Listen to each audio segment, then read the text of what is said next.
Olá pessoal, espero que todos estejam bem. Vamos iniciar nossa aula de número 3. E agora nós vamos dar uma sequência seguindo, do que nós já conversamos. Imaginamos agora que você é um cuidador que iniciou, dentro de uma instituição ou em alguma família, um cuidador particular. Você é um cuidador que está preparado, é um cuidador, que, igual nós já conversamos, está com a sua saúde ok para cuidar de outra pessoa, é um cuidador que tem postura, é um cuidador que tem responsabilidade, é um cuidador que tem ética. E aí você foi trabalhar, e aí você vai ter algumas dúvidas no sentido de como que essa pessoa chegou naquele diagnóstico, por que às vezes aquela pessoa está vivendo dentro de alguma instituição, ou por que aquela pessoa não executa, não realiza determinadas situações, né?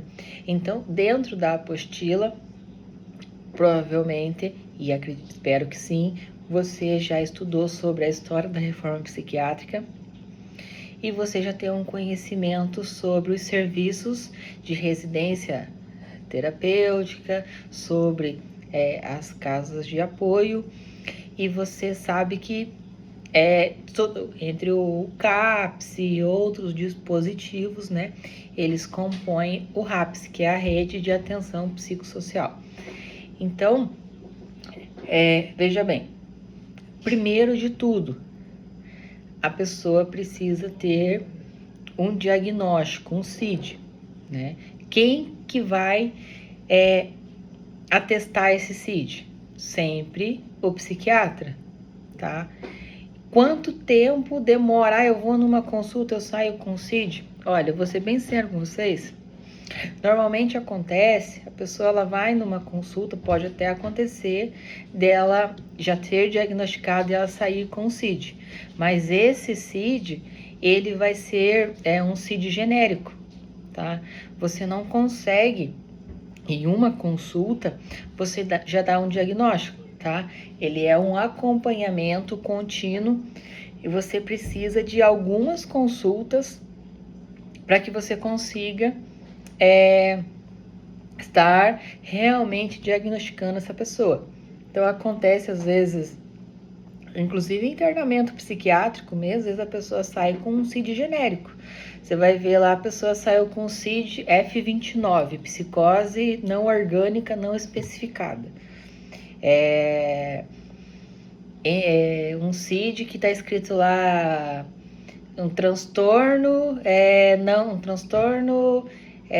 não especificado. Normalmente sempre tá assim, tipo, não especificado, é algo bem genérico, tá? Porque senão, depois de um acompanhamento, por exemplo, esquizofrenia, você vai acompanhar lá, você vai ver F20.0, saiu com esquizofrenia paranoide. Não, ela saiu com esquizofrenia hebifrênica, tá? Então vamos transtorno bipolar, transtorno bipolar tipo 1, tipo 2, saiu transtorno borderline. Então ela sai com o CID certinho, bem diagnosticado, porque ela já estava fazendo um acompanhamento de bom tempo, tá? Não tem como você dar um laudo, diagnosticar, passar um CID para uma pessoa por uma consulta ou por pouco tempo, tá? Não tem como, você precisa conhecer a pessoa primeiro. Então, aí entra um papel bem importante do cuidador, porque o que acontece? Igual eu já falei em outros vídeos, o cuidador é a pessoa que ele fica mais tempo, normalmente, com essa pessoa.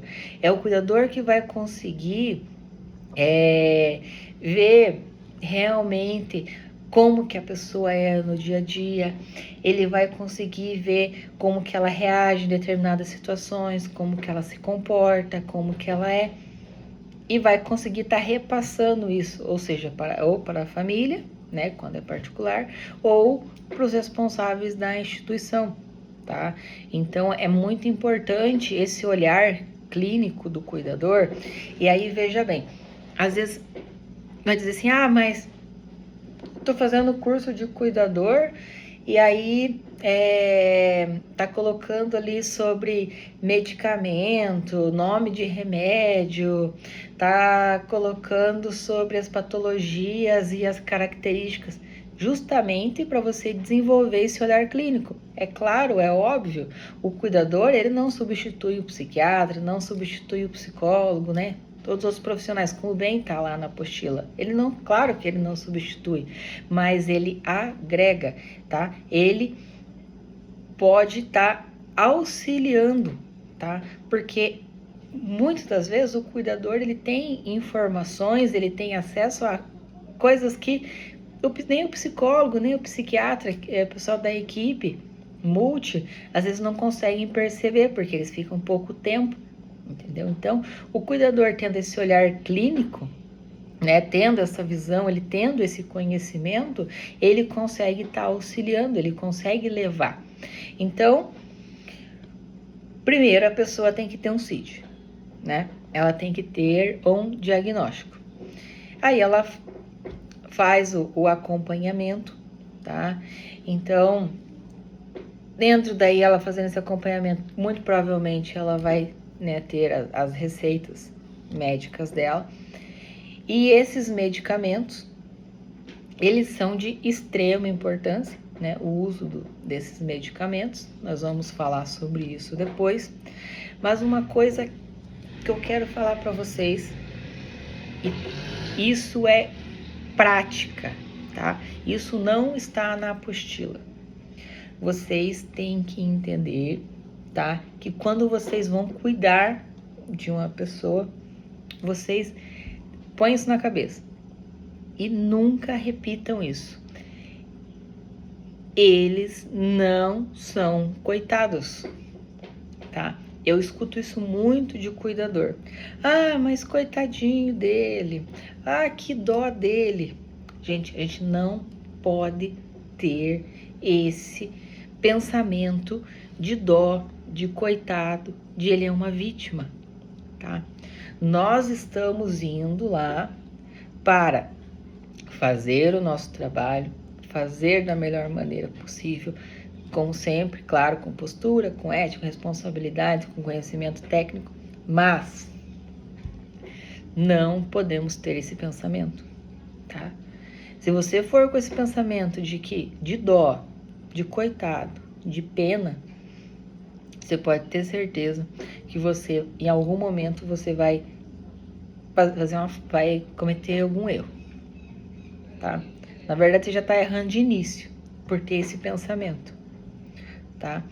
Porque ninguém é coitadinho, tá? A gente não pode ter esse pensamento.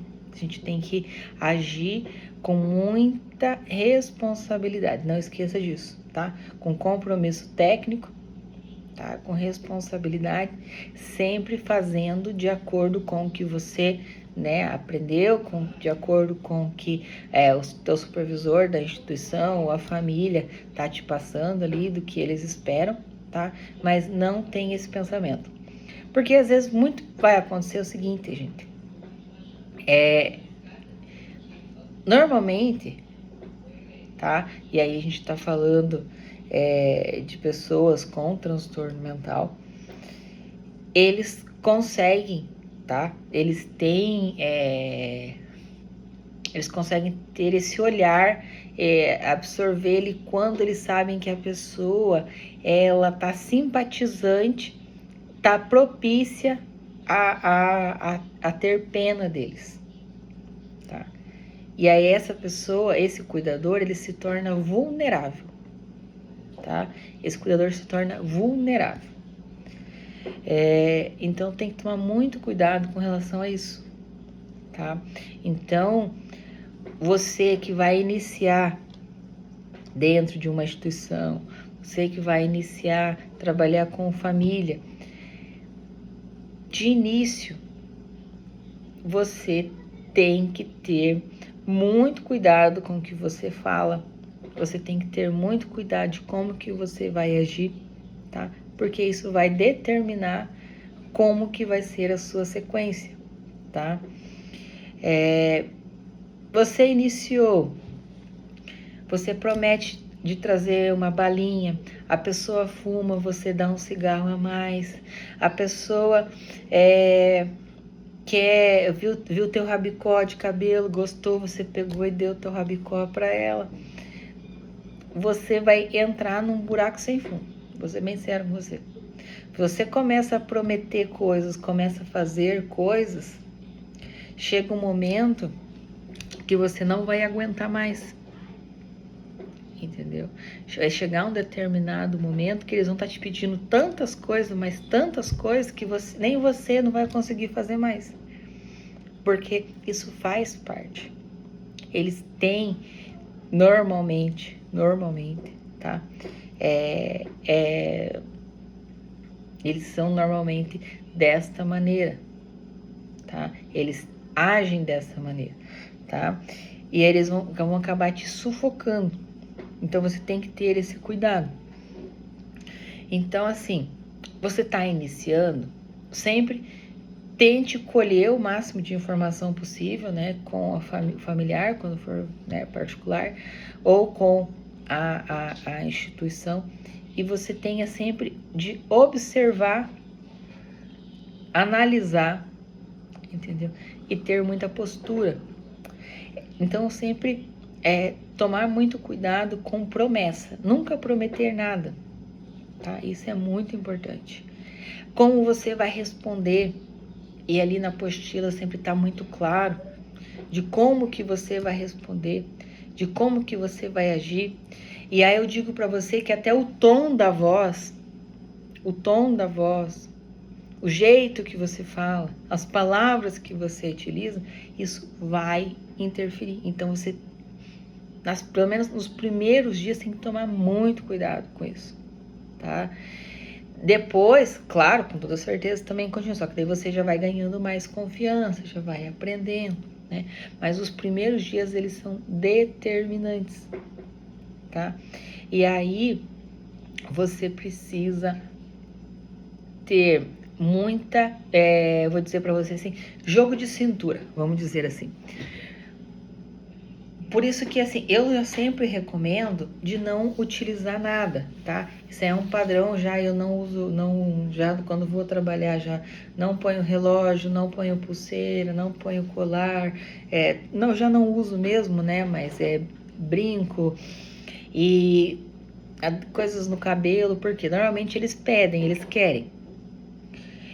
Mas digamos que você acabou esquecendo e foi. Você tem que ter jogo de cintura para sair disso daí. Porque, como eu falei, se você dá, você entra num buraco sem fundo que sempre vão estar te pedindo mais.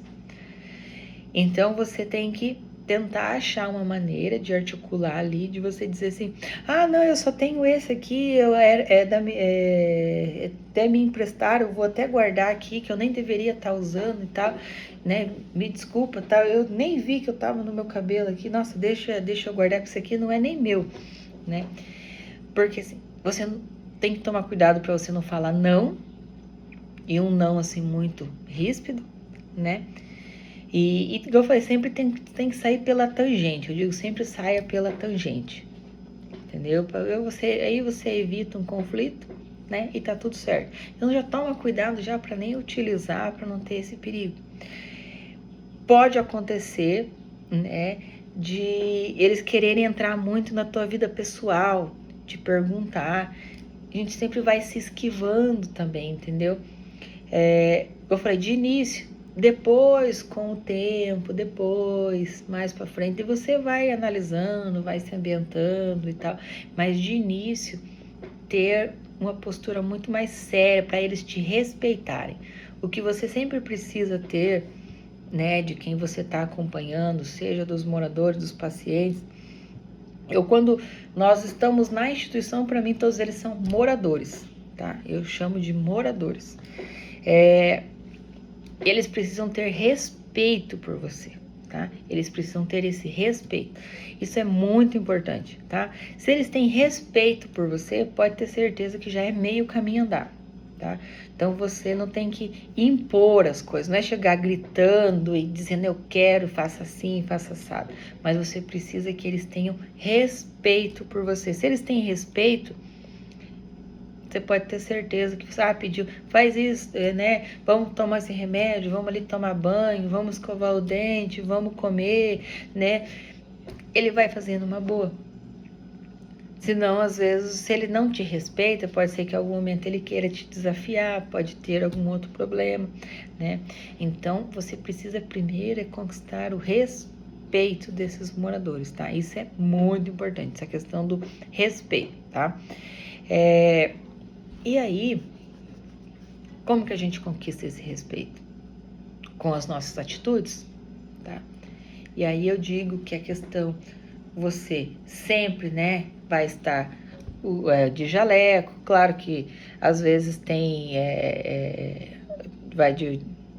eu entendo que vai de instituição para instituição, de família para família, mas basicamente todo mundo que eu conheço vai dizer, né, você vai de jaleco, aí a calça normalmente uma calça, né, branca, apesar que não que seja regra, mas normalmente um calçado e um calçado fechado, né? Então não tem como você chegar lá para trabalhar utilizando, uma coisa que eu tô falando parece o óbvio, né? Mas infelizmente acontece, tá? Eu tô falando porque acontece. A pessoa vai querer ir trabalhar de vestido e rasteirinha, entendeu? É um problema eu utilizar, está sendo preconceituoso. Não, tudo bem, só que você tem que entender que não é o momento. É uma coisa do cara chegar lá de regata e havaianas, entendeu? Você tem que chegar utilizando, né, a roupa adequada, com palavras. Você tem que conversar com a pessoa de uma forma que transmita segurança, porque para você conseguir atingir esse nível que eu falei do respeito, tá? Então, se atente muito a todos aqueles itens, né, que eu coloquei ali na apostila, que todos são itens, e durante toda a apostila você vai ver que tudo tem muitos itens, muito itens, mas assim, todos eles são de extrema importância, tá? Tudo ali, igual eu falei, eu tentei colocar de uma maneira bem simples, bem básica, vamos dizer, mas que é de extrema importância. Então, nós caminhamos aqui de você foi um cuidador que mostrou compromisso, foi contratado, é um cuidador que tem ética, é um cuidador que cuida da sua saúde para poder cuidar de outra pessoa.